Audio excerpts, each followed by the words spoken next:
Hello there. What is going on, everyone? Today we are asking the question, could Disney retcon the sequel trilogy for the new Star Wars movies with some of their upcoming media? And it's a very interesting question. The long and the short answer of it is probably not, but maybe a little bit. We're going to elaborate on that in this video. I'll talk to you about why I think they may do certain things, what certain things I think they'll do, and definitely some things that I think they absolutely won't do. If you guys are new here to the channel, I talk a lot about Star Wars, also a lot about Star Wars and gaming. I'd love to have you guys stick around and let me know what kind of content you want to see next in the comment section below. We are also always doing giveaways. We're doing a $25 Amazon gift card giveaway. To have a chance to enter to win this or any of my giveaways, you just have to be a subscriber and leave a comment on one of my videos. Definitely let me know what you think down in the comment section below. We're going to actually be announcing the winner for the latest giveaway at the end of this video, but the next giveaway starts right now. So don't forget to leave a comment. And I'm going to ask you a couple of questions throughout the video because I'd love to get your perspective on some of these points. So could Disney retcon these movies? Now, look, this has been a topic that I've avoided for a long time. I have, ever since The Last Jedi came out, and there was a lot of negative, a lot of hate about Star Wars that was all amongst all the Star Wars YouTubers were doing it. There was a lot of negativity out there, and I've tried to not really buy into that too much. I definitely have my critiques on the sequel trilogy, and I have the things I enjoy about the sequel trilogy. That's not going to be the focus of this video. Although, if you want to hear some of those things for a future video, be sure to let me know down in the comments section. But there have been a lot of angry people online talking about every topic related to Star Wars and the sequel trilogies, everything ranging from rumors about actors' statuses and the sequels getting retconned all the way up to Kathleen Kennedy's job status and whatever the situation is with that. These are topics that I have largely avoided, but this one I decided I would go ahead and cover and talk about from the perspective of what actually might happen and how it could be good or potentially earth rattling or earth shaking for the landscape of the Star Wars universe. So let me talk a little bit about retcon, because retcon doesn't mean what some people think it means. So it doesn't mean to completely wipe the slate clean, to say the sequel trilogy never happened and to completely erase it and start over. Now, granted, they could do something like that because they've already done it. And I'm talking about the EU. They already created Star Wars Legends when they pushed all of the EU and retconned basically all of it. Well, that wasn't a retcon. That was just a complete slate wipe. Everything that wasn't canon up to a certain level. They said, this is what's canon. This is not canon anymore. All that stuff is now Legends. So they could certainly do that anytime they wanted to. They own the IP. They have the ability to do whatever they want. I don't think they will go that far. I don't think they will do something like that for a number of reasons. And we're going to talk about those here in a minute. But also, I feel like there's a change on the horizon where they will do some things. Because what retcon actually means is to introduce new information. Introduce new information that can reshape or refine or provide a new perspective on how you look at existing media and existing canon items. And I think this is something that shouldn't be it shouldn't be too new to Star Wars fans, especially if you're an older Star Wars fan like myself. How often did we read one of those old books like Tales from Jabba's Palace or Tales of the Bounty Hunters that talk about some background character and they mention some little detail that happened, where this stormtrooper bumped his head, or that was actually, significant, or IG-88 was actually in the Death Star 2 and it was about to take over the entire galaxy right before it blew up, and all of these interesting things that make you go back and watch those films and be like, oh, those Bomar monks, they have their brains in the jar, and all this stuff like that. So there's all kinds of little details like that that were added to through the EU. This is back in the before times, right? But retcon could do something very similar, could provide new context, and I think they could do that. I think they're likely to do smaller changes that are going to make us see things a little bit more favorable. I also feel like Disney has been trying to give the fans a little bit more of what they want, especially with recent media. And I'm talking about things like Mandalorian, Andor, and even into other Disney IPs like Deadpool and Wolverine, for example. Things that were kind of a little bit more widely well received, big crowd pleasers, things that were more universally enjoyed and less critical to an extent. Things are more kind of well received. I once spoke to somebody who was a former Disney employee and who was there around the time where they acquired Star Wars, and something they said kind of resonated with me. In the beginning, when they first got these and they were making the sequel trilogy, the mindset wasn't to make money. The mindset was, we have all this stuff, we have crazy stupid money, we don't need money, we just need to make stuff that is more of an authoritarian. We want to make our own thing, and it was more about the ego, and it was more about what we say goes now because we own Star Wars. It wasn't really with money making as the goal. Times have changed since then, and since things have shifted and things are now more about making money. And it's interesting because I personally am seeing a shift in a lot of the stuff that comes out into a more crowd-pleasing quality. Now, this doesn't mean to say that I didn't necessarily have things that I enjoyed about the sequel trilogy. Again, I'm not here to bash on any of the Disney content that's out there or to give it too much praise. I like a lot of it, but there's also criticisms for a lot of that. And all that stuff is definitely subjects for future videos. My point is, I think the stuff that has been coming out has been a little bit more well received, especially Andor Season 2, which I don't know if they're ever going to really be able to top that, if I'm being completely honest, but they don't necessarily have to. But it does point in a direction that I think the Star Wars media and TV shows and movies are going to be going. And it makes me pretty optimistic, especially when we've heard Dave Filoni talk about Ahsoka Season 2 and how it's going to have this massive space battle, which you expect when Grand Admiral Thrawn is involved in all kinds of crowd-pleasing things. I think it has great potential. They've shown that they can get great writing. They've shown that they can do fan service. They've shown that they can, do a lot of things that people are aching for. And I think that's a really cool thing. And retconning the sequel trilogy to a certain extent, where they're shining new light to make things work a little bit better, I think is a definite plus. Now, there's certain things they definitely won't do. They're definitely not going to wipe the slate clean completely. They've invested way too much in this. Look at the parks. Look at Galaxy's Edge. They've done this in multiple parks now, right? They have put so much money into not just the Millennium Falcon and then the rides for that, but all of Batuu and all of the First Order stuff. They did this whole Rise of the Resistance ride, which is one of the most, wild and expensive things they've ever had to build. There's so much merchandise involved in all of this, all the Kylo Ren and First Order stuff. And, personally, I happen to think that a lot of the First Order stuff is kind of cool and could definitely work, but it would help if we understood a little bit more about them and why we should care about them so much, as opposed to just the fact that they look cool, although looking cool certainly counts, but I think people want a little more than that.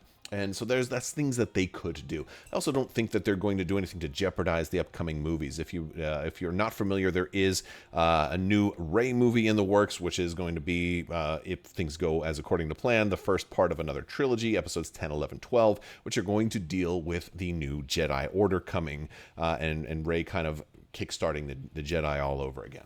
At least that's what we know right now. Again, it's very, very early. A lot of stuff can change, but I don't think that they're going to do too many things to completely impact that, at least to take away from what they've told us so far. In other words, they're not going to say that Rey doesn't exist or Rey isn't a Jedi or something like that.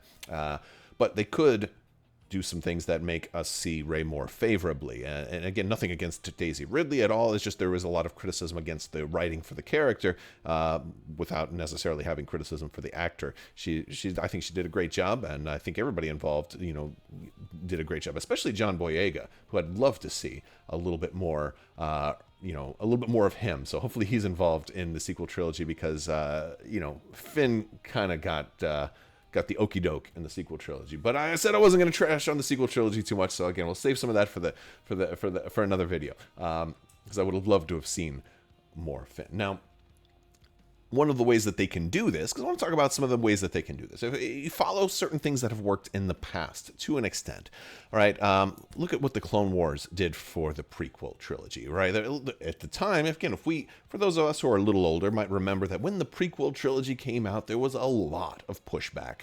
People did not like the Gungans. People did not like this. There was, there's so many memes that are beloved today, but that were originally born out of writing that could have been better. There's a lot of things that could have been done better. And one of the things that happened is the Clone Wars went in and it filled in a lot of the gaps, shined an extra light on certain things, made us appreciate certain characters that might have just been in one or two scenes, like Kit Fisto. He was the guy that had the cool smile and the really cool mask, right? All of a sudden, boom, he's, great swimmer, and he's helped in the Mon Calamari arc and all this other stuff, and all this great stuff. Oh, did you know Mace Windu used Vapad? Oh, well, you do now, because, all of these things that helped to fill in and build up. So now when we go back and we watch the prequel trilogy, for us older fans, we can see it in a new light. Now, younger fans still saw it, and it was maybe their first Star Wars. And so there's a lot of people now who are young adults that grew up with the prequel trilogy as their introduction to Star Wars.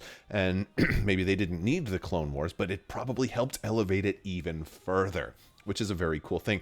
That's one way that you can retcon stuff, provide new information. Ahsoka Tano didn't even exist when they were doing the prequel trilogy, right? Although her color scheme is on Anakin's speeder in episode 1, which is a really cool thing with kind of, some inspiration there. Or maybe it's a time travel and she went back and she painted his thing. She's like, I will be your apprentice someday.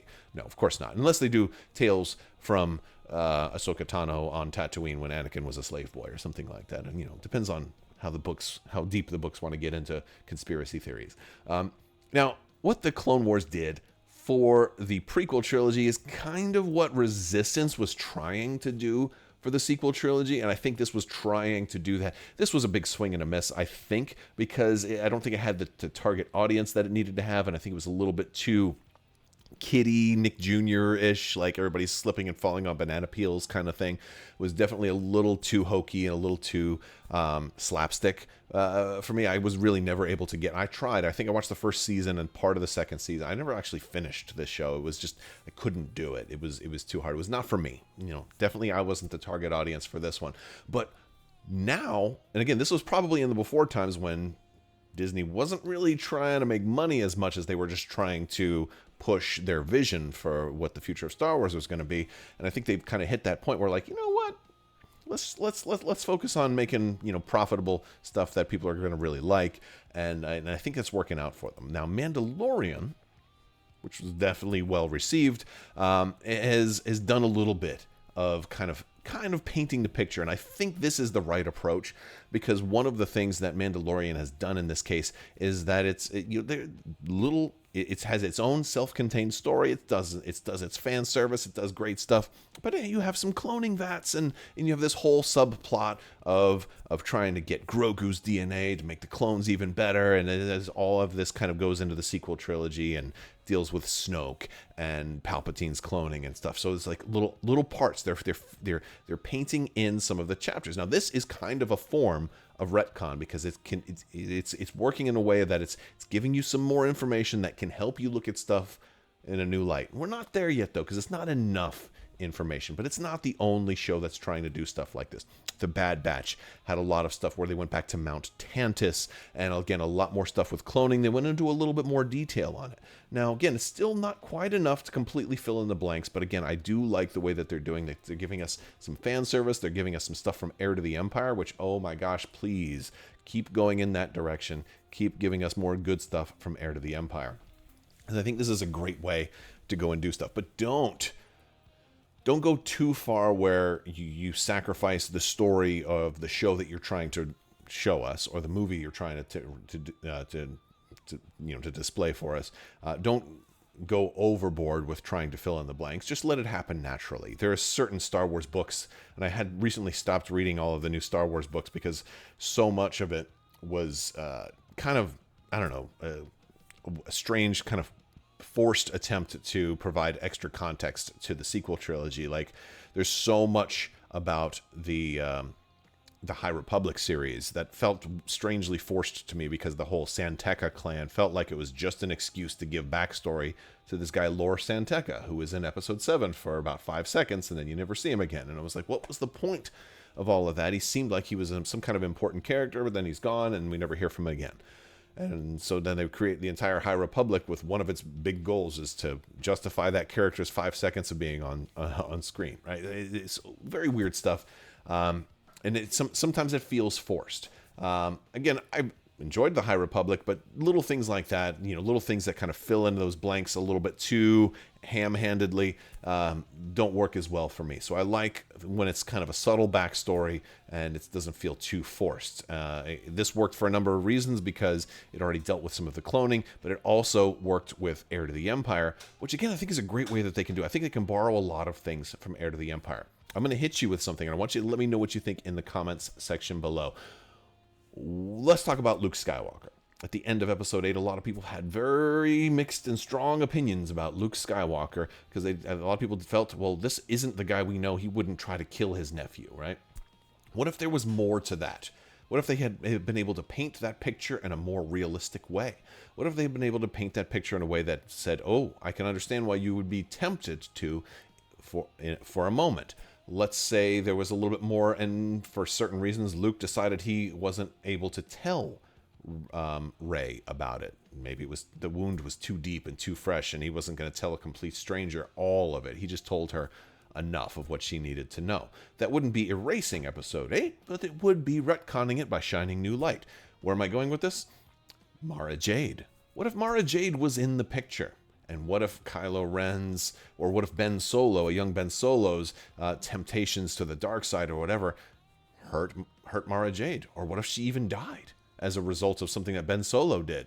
And now all of a sudden, you could see something like that. Well, Ben just killed Luke's wife. Of course he's going to get mad and potentially, even consider, or maybe she's not dead, but maybe, again, there could be a whole story there. They could have filled in with that stuff.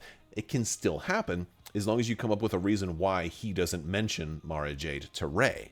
Again, it could simply be, look, it was too, I can't even say her name without crying, so I'm not going to tell you. I barely know you 3 days, right? So, it could work. Maybe Ben Solo didn't know what happened to her, or maybe he killed a lot of people and he's just like, I'm not really worried about it. My point is, you could paint that picture in. You could use things from Heir to the Empire to suddenly make me care about what happened in the sequel trilogy a little bit more.